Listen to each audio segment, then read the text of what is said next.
नमस्कार दोस्तों, आज मैं एक शिव चर्चा गीत लेकर आई हूँ।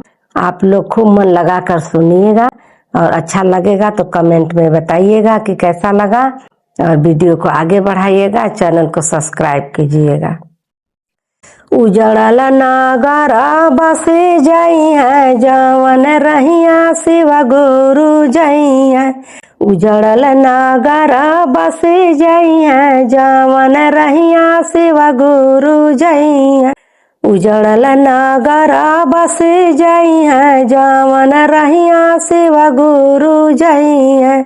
जवने ही नदिया में पनिया नहीं है, जवने ही नदिया में पनिया नहीं है।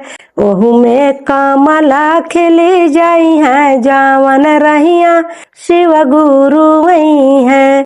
ओही में कमला खिली जाई है, जवन रहिया शिव गुरु वही है।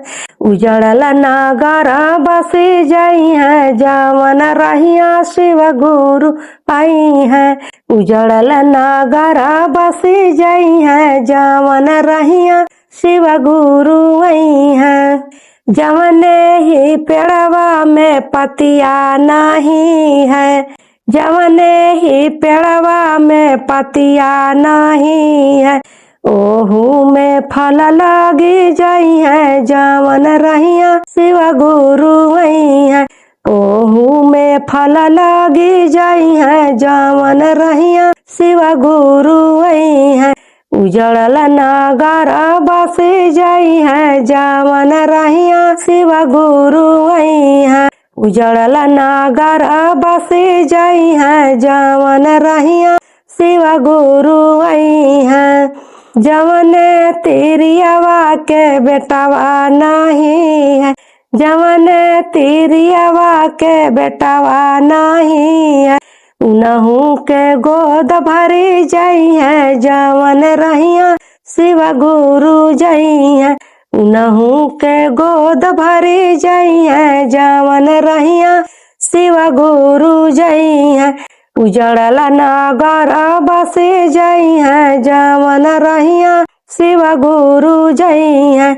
उजड़ल नागरा बसे जाई है, जवन रहिया शिव गुरु जई है।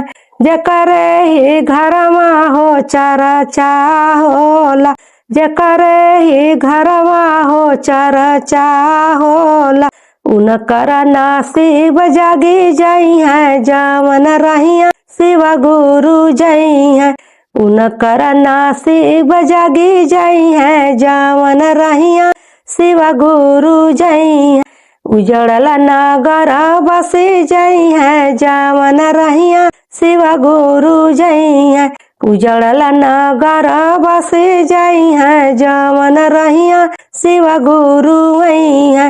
उजड़ल नागरा बसे जाई है, जवन रहिया शिव गुरु जई है।